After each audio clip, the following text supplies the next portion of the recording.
Thank you for joining Wars of the Roses as we continue with part 4 of The Phoenix by Manly P. Hall, When the Dead Come Back.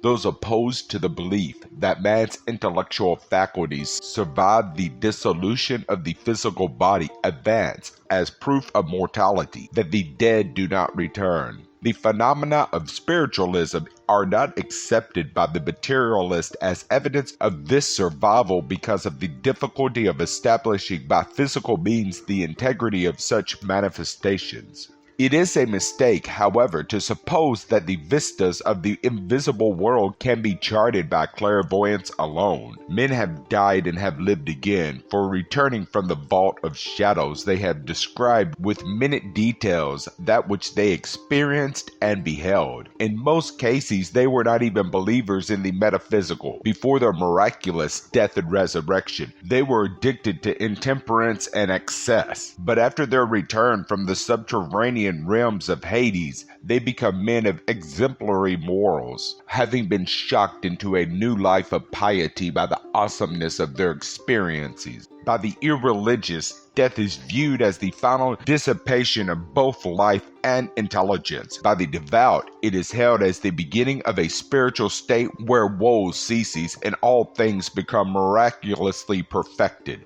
To the rationally minded, it must be evident that both these extreme viewpoints are, to say the least, illogical. If there either be reason or consistency in nature, order in the world, or justice in the divine plan, then all things must persist in harmony with themselves. That which is to come must be justified by that which precedes it. Ends must be determined by appropriate means, and all conditions must generate their similarities. When a man disappears from his circle of physical associations, this circumstance is scarcely sufficient to warrant the conclusion that on the one hand he has utterly ceased to be, or that on the other hand he has become apotheosized. If men would cease to live anticipating some unreasonable post-mortem metamorphosis, and live now as though they were to continue as themselves throughout all space and time, there would be a greater incentive to the improvement of present conduct. We are apt to overestimate the importance of death as an incident in life. Death is regarded as a change of condition, when in reality, it is only a change of place. Such things can produce no appreciable difference in either the mortal or ethereal status. As in life, so in death, a man is no better and no worse for where he is, but rather for what he is. A person passing from one room to another does not change his temperament at the doorway, nor does he cast off his attitudes with his garments. Life and death were terms employed by the ancients to symbolize planes of human consciousness. By death should be inferred that condition of ignorance which results from the encroachments of the material impulses upon the province of the rational nature. By life should be inferred that stimulation of the energies of the soul by which man is emancipated from bondage to the illusions of materiality.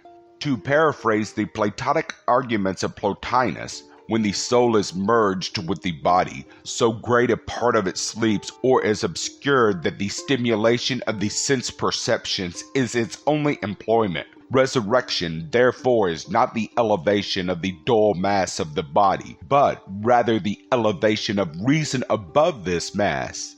Any phenomenal change from life to death or from death to life, if unaccompanied by spiritual enlightenment, is only a transmigration from sleep to sleep, from dream to dream, like a man passing in the dark from bed to bed. All real change must take place in the soul, by which in turn the body is tinctured. The vicissitudes of the body, such as its comings and goings, while they have no direct influence upon the quality of the soul, may by indirection affect it as the mind, through the contemplation of phenomena, is led to an analysis of realities. Having been liberated by death from the limitations of body, man gains one advantage over his incarnate state. He has come to function in and become a part of that subjective world of which our objective sphere is but a shadow. Certain mechanisms of creation are therefore uncovered to his view, and if his understanding be sufficient, he may gain a better estimate of comparative values and degrees of truth. It follows that the more he has perfected his faculties during physical life, the greater will be his appreciation of the mysteries revealed to him while in the invisible world. Plutarch declares that when a man dies, he passes through the same experience as those who have had their consciousness increased by the ceremonies of the mysteries. Thus, death is an initiation, and every initiation is a form of death. But as the mysteries refused admission to those who had not qualified themselves to receive the arcana, so the invisible world denies entrance to the unworthy, who must remain in the shadow land between place and eternity until it is appointed for them to return again into the dimensions of body and physical life. Thus, to the informed, death imparts further instruction, but to the uninformed, it renders issues more confused. There is no greater good than to behold and understand that which is beheld, and there is no greater grief than to be in the presence of wisdom and through the poverty of the faculties be incapable of partaking of the good thereof. When Cicero declared that the mysteries taught men how to die, he intimated that the initiations were prepared to interpret correctly the phenomenon of death. Death is not only an experience but also an opportunity. As the majority of people, however, profit but little from these factors in this life, they can scarcely be expected to do better in the next. So for the many existence there is but a continuation of their existence here, with the purposes of life as obscure in the one as in the other. From an examination of the philosophic attitude towards death, we learn that at the end the soul disentangles itself from the mortal skein and retires into its own source. Being a superphysical essence, soul can insinuate itself into body and depart therefrom unperceived, being recognizable only through the consequences which these acts engender. It is also possible for the soul to separate itself temporarily from the body and afterwards return thereto. While its vital agent is thus absent, the body must remain inert. But when the psyche returns, it can lift the physical lump again into a state of action. Under such conditions, the soul retains its hold upon the body by certain magnetic threads, so that the vital functions are preserved. Returning along these threads, the soul again penetrates the labyrinth of matter and reanimates the frame. If the threads by which body hangs suspended in the soul are broken, however, the death is complete. The body becomes a derelict upon the sea of matter, and soul no longer can affect or control the empty shell. That the ancients experimented in these wonders and instructed themselves in all the aspects thereof is attested by Proclus, who, in a manuscript commentary upon the 10th book of the Republic of Plato, writes that it is possible for the soul to depart from and enter into the body is evident from him who, according to Clearchus, used a soul-attracting wand on a sleeping lad, and who persuaded Aristotle, as Clearchus relates in his treatise on sleep, that the soul may be separated from the body and that it enters into the body and uses it as lodging. For striking the lad with the wand, he drew it out and, as it were, led his soul for the purpose of evincing that the body was immovable when the soul was a distance from it, and that it was preserved uninjured, but the soul being again led into the body by means of the wand after its entrance narrated every particular. From this circumstance, therefore, both the spectators and Aristotle were persuaded that the soul is separate from the body. The most famous of those who have returned from the dead to a more sober and constructive existence is Aridaeus of Soli, of whom Plutarch learned from his friend Protogenes. In the vision of Aridaeus, G.R.S. Med gives an account of this extraordinary happening with useful commentaries. Aridaeus, who was a man of great wealth and even greater profligacy, stopped at no villainy, and gained the unenviable reputation of being one of the greatest scoundrels of his time. He seemingly grew weary of evil and went so far as to ask the oracle of Amphilochus if there was any probability of his being able to improve his latter part of his life.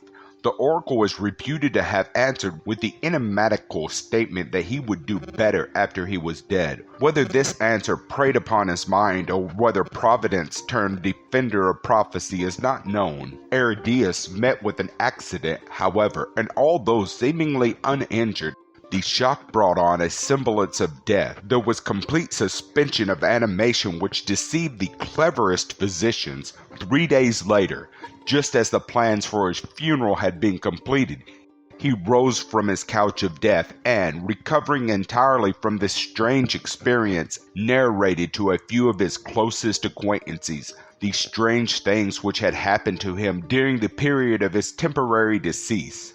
After this unpleasant experience, writes Med, Aridaeus became an entirely reformed character of quite exemplary virtue.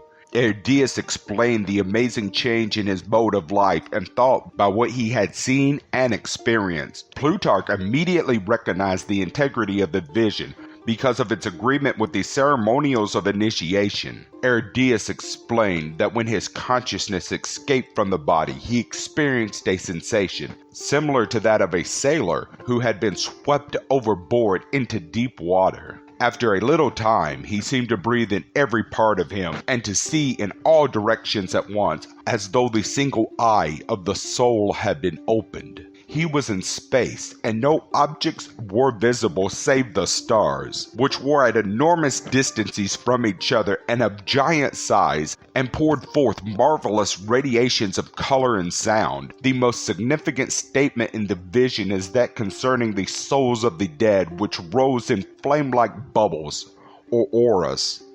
These bubbles finally broke in human forms, or the astral bodies emerged.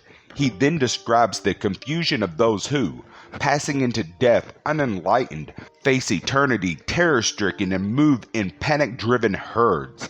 Later he discovers others who are shouting with radiance and peace, and move through the higher reaches of space. Aridaeus then wanders through an inferno not unlike that painted by the genius of Dante, an inferno that exists only through the fair complexes in the minds of human beings. At last, having come to the end of his vision, he felt as though sucked through a tube by a terribly strong and violent in-breath. He lit in his body, awakening just in time to prevent himself being buried alive. God, or force, an electrical spark, photographed by its own light. Relying upon earlier sources for his evidence, Proclus supports the general Platonic view as to the power of the soul to depart from and enter into body either by will or by accident. He gives 5 examples of persons who, having apparently died, were called back from the shadow to bear witness to the superphysical mysteries of life. The first was Cleonymus of Athens, a man who was given to attending philosophic discourses. He was thrown into a despair through grieving over the death of a friend and seemingly died. After he was laid out and prepared for burial, a gentle breathing was perceived, and his interment was halted. Cleonymus, after a short time, was restored to physical vigor and described in detail what he had seen and heard while his soul was absent from his body. He related how his soul, or rational part, was as though liberated from bondage so as that it soared up from body and, having ascended above the earth, came into places of various figures and colors, with rivers unknown to man. Still ascending, he came to a region sacred to Vesta and was brought into the presence of gods of indescribable forms. His narrative reminds one of the world described by Socrates in his last discourse, an aerial sphere, wherein beings dwelt along the shores of the atmosphere even as men dwell along the shores of the sea. The story of Cleonymus is vouched for by Clearchus, who was a disciple of Aristotle. The second example Proclus draws from the historian Nymachus and is concerned with one Polycritus, a prominent citizen among the Aetolians. Polycritus returned to life after being dead, or in a state of suspended animation, for 9 months.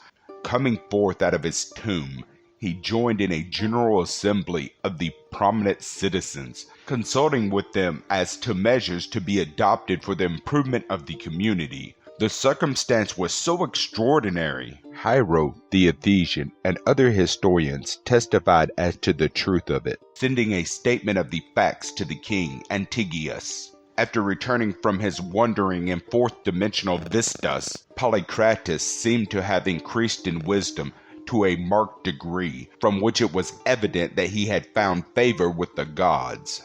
The third example is that of Uranus of Necropolis, who was buried for 15 days, after which he received and described many wonderful things he had seen and heard while under the earth, the details of which, however, he was forbidden to relate. He had descended through a strange subterranean labyrinth, and while his body lay perfectly in the vault, his rational energies had explored the mysteries of Tartarus. It is recorded of this man also that his conduct was more than just after his initiation than before.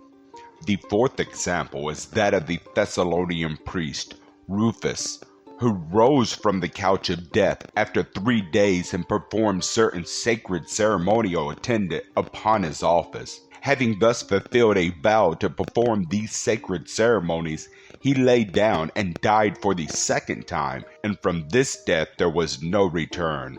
The philosophers declare that the soul of Rufus, being bound to the terrestrial sphere by the weight of an oath, could not depart but was held by the sense of an unmet obligation.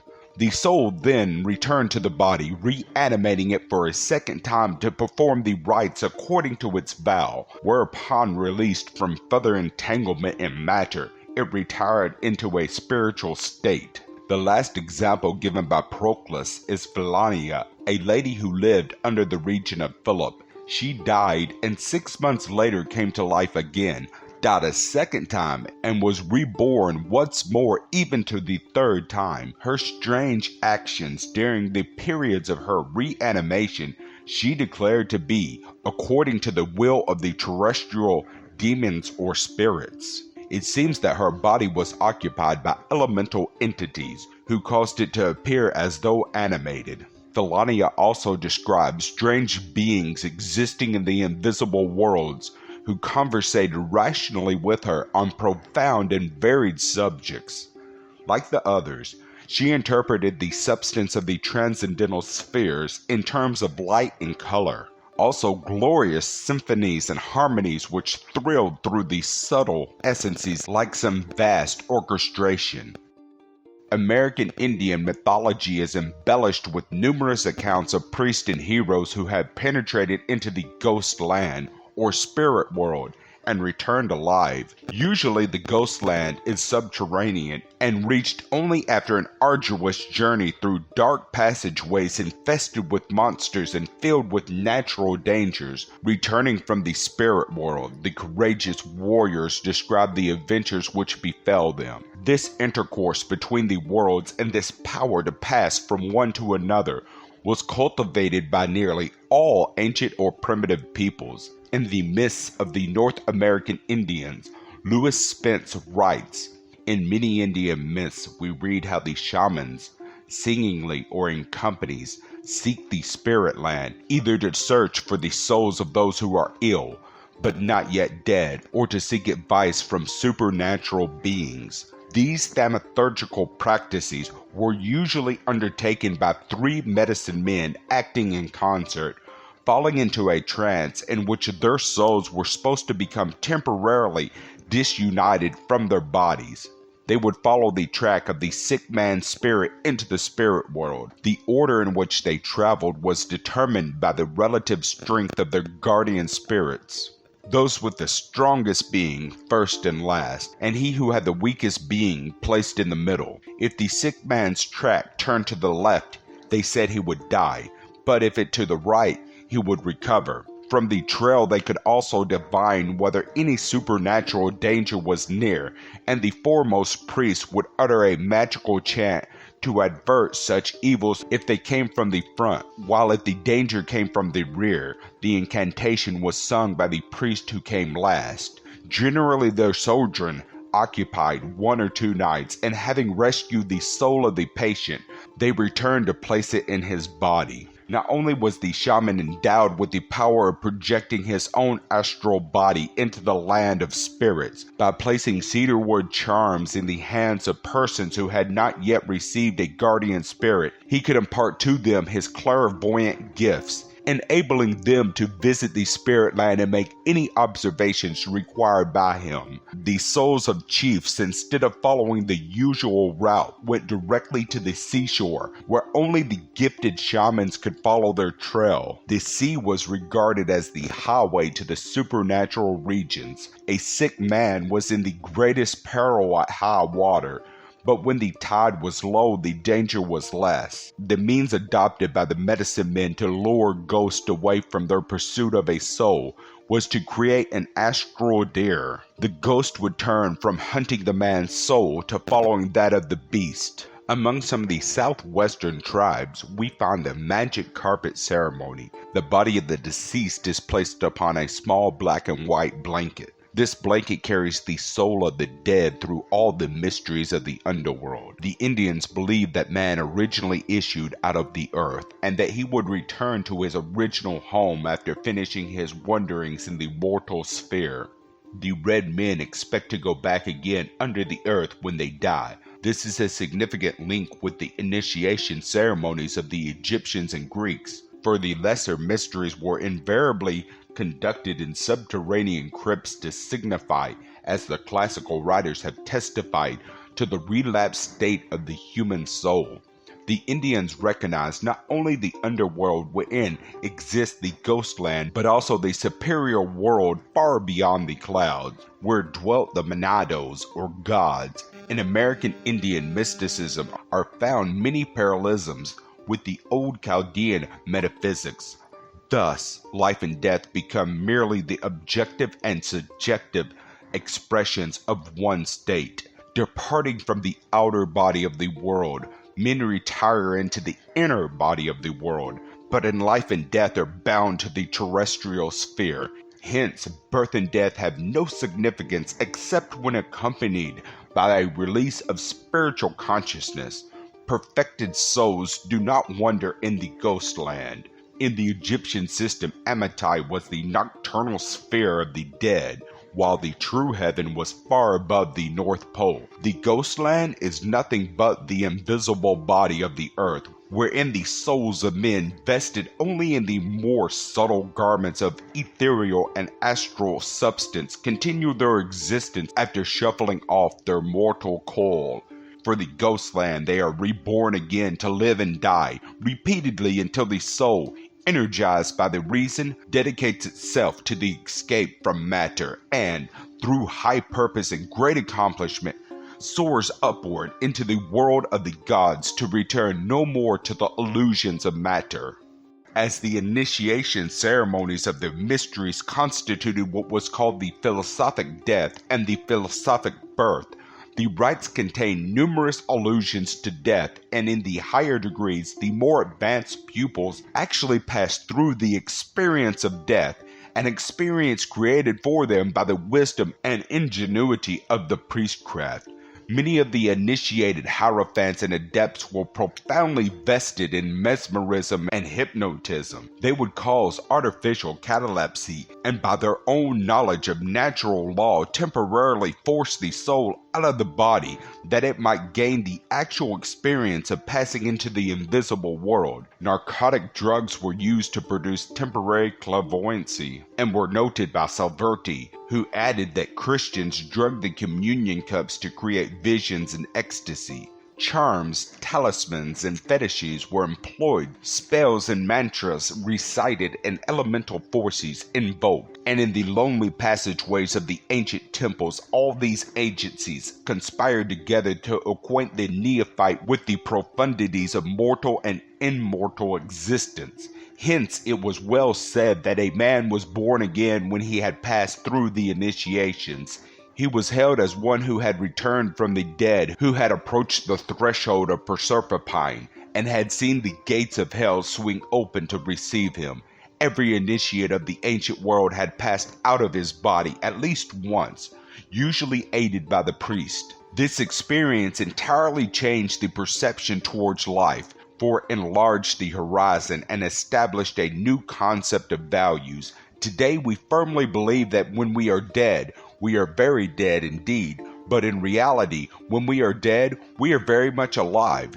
Terms are often given undue emphasis. We take words too seriously. Death seems a dismal and ultimate expression, when it actually signifies simple transition, and is in no way concerned with a belief in a beginning or a fear of an end. If the ancient mysteries could be re-established upon the earth and every man could die at least once during his life and come back again, he would, like the classical personages described by Proclus, return to a better ordered and more justly enacted life. Having passed through such an experience, we could not again be the same as we were before. This single circumstance is largely responsible for that indescribable interval which separated the philosophers of antiquity from mankind in general. The philosophers were a race apart. A strange dignity, a commanding simplicity had been conferred upon them by the mysteries. As the oracle of Amphilochus said to Aridaeus, we, in turn, might say of every man that they would do better after they had died at least once. Thank you for watching, and please don't forget to share, like, subscribe, and comment. And if you can, please consider donating to Wars of the Rosies. Links to PayPal and Patreon are in the description. Thank you so very much.